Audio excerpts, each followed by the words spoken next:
नमस्कार श्रद्धालुजनों, आज हम सुनेंगे वट सावित्री व्रत कथा, जो हिंदू धर्म में सुहाग, प्रेम और अखंड सौभाग्य का प्रतीक मानी जाती है।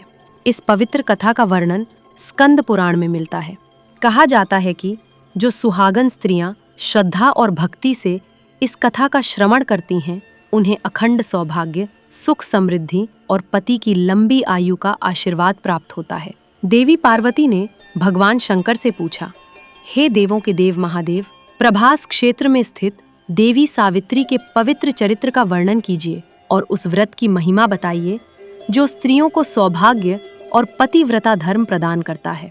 तब भगवान शिव बोले, हे पार्वती, मैं तुम्हें देवी सावित्री की अद्भुत कथा सुनाता हूँ। मद्र देश में अश्वपति नाम के एक धर्मात्मा राजा राज्य करते थे। वे सत्यवादी, दयालु और प्रजा के हित में सदैव तत्पर रहने वाले थे, लेकिन उन्हें संतान सुख प्राप्त नहीं था। एक दिन राजा अश्वपति अपनी रानी के साथ प्रभास क्षेत्र पहुंचे। वहां उन्होंने विधि विधान से सावित्री व्रत किया। उनकी भक्ति से प्रसन्न होकर देवी सावित्री प्रकट हुईं और आशीर्वाद देकर अंतर्ध्यान हो गईं। कुछ समय बाद राजा के घर एक अत्यंत सुंदर कन्या का जन्म हुआ। उस कन्या का नाम रखा गया सावित्री। सावित्री बड़ी होकर अत्यंत तेजस्विनी और गुणवान बनी। उनका रूप देवी लक्ष्मी के समान मनोहर था। नगर के लोग उन्हें देखकर कहते, यह कोई साधारण कन्या नहीं, अवश्य कोई देव कन्या है। जब सावित्री विवाह योग्य हुई, तब राजा अश्वपति ने उनसे कहा, हे पुत्री, तुम स्वयं अपने योग्य वर का चयन करो। तब सावित्री वृद्ध मंत्रियों के साथ अनेक आश्रमों और तीर्थों में गईं। वहीं वन में उन्होंने सत्यवान नाम के एक राजकुमार को देखा और मन ही मन उन्हें अपना पति स्वीकार कर लिया। सत्यवान, धर्मात्मा, सत्यवादी और अत्यंत गुणवान थे। लेकिन जब देवर्षि नारद को यह बात पता चली तो वे चिंतित हो उठे। नारद जी बोले, हे राजन, सत्यवान सभी गुणों से संपन्न है, लेकिन उनमें एक दोष है।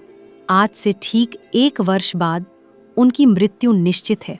यह सुनकर भी सावित्री तनिक विचलित नहीं हुई। उन्होंने दृढ़ स्वर में कहा, कन्या का वरण केवल एक बार होता है। मैं सत्यवान को ही अपना पति मान चुकी हूँ। अंततः शुभ मुहूर्त में सावित्री और सत्यवान का विवाह संपन्न हुआ। विवाह के बाद सावित्री अपने पति के साथ वन में आश्रम जीवन बिताने लगी, लेकिन उन्हें नारद जी की बात सदैव याद रहती थी। धीरे धीरे वह दिन भी निकट आ गया जब सत्यवान की आयु पूर्ण होने वाली थी। मृत्यु से 3 दिन पहले सावित्री ने कठोर व्रत और उपवास आरंभ कर दिया। तीसरे दिन प्रातः स्नान करके उन्होंने देवताओं और पितरों का पूजन किया और अपने पति के साथ वन की ओर चल पड़ी। वन में सत्यवान लकड़ियां काट रहे थे। तभी अचानक उनके सिर में भयंकर पीड़ा होने लगी। वे बोले, सावित्री, मेरा सिर बहुत भारी हो रहा है। सावित्री ने उन्हें अपनी गोद में सुला लिया और तभी उन्होंने देखा एक तेजस्वी पुरुष पीत वस्त्र धारण किए, हाथ में फंदा लिए खड़े हैं। सावित्री ने विनम्रता से पूछा, आप कौन हैं? उन्होंने कहा, मैं यमराज हूँ। तुम्हारे पति की आयु पूर्ण हो चुकी है। इतना कहकर यमराज ने सत्यवान की आत्मा को शरीर से निकाल लिया और दक्षिण दिशा की ओर चल पड़े। लेकिन पतिव्रता सावित्री भी उनके पीछे पीछे चलने लगी। यमराज बोले, हे देवी, अब लौट जाओ। जीवित मनुष्य यहाँ तक नहीं आते।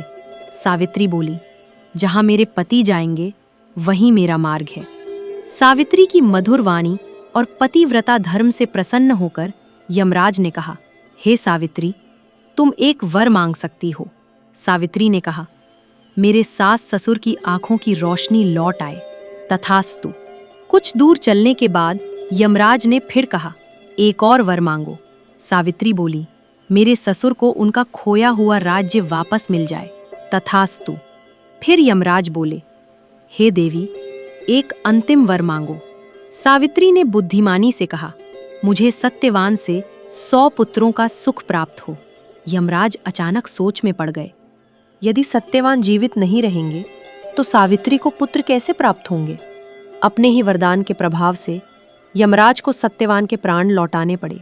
उन्होंने सत्यवान की आत्मा को मुक्त कर दिया और कहा, हे सावित्री, तुम्हारा पतिव्रता धर्म अमर रहेगा। सावित्री अपने पति के साथ आश्रम लौट आईं। उनके व्रत और तपस्या के प्रभाव से सास ससुर की आंखों की रोशनी लौट आई। खोया हुआ राज्य वापस मिल गया और उन्हें 100 पुत्रों का सुख प्राप्त हुआ। यही कारण है कि आज भी विवाहित महिलाएं वट सावित्री व्रत रखकर वट वृक्ष की पूजा करती हैं और अपने पति की लंबी आयु की कामना करती हैं। वट सावित्री व्रत पूजा विधि: प्रातः स्नान करके सास ससुर का आशीर्वाद लें। वट वृक्ष के नीचे बैठकर भगवान विष्णु, ब्रह्मा और देवी सावित्री का आह्वान करें। जल, अक्षत, सिंदूर, तिल, पुष्प, माला और नैवेद्य अर्पित करें। फिर कच्चा सूत लेकर वट वृक्ष की 7, 21 या 108 परिक्रमा करें। अंत में वट सावित्री व्रत कथा का श्रवण करें और परिवार की सुख समृद्धि की प्रार्थना करें। वट सावित्री माता की जय। सत्यवान सावित्र अमर रहे।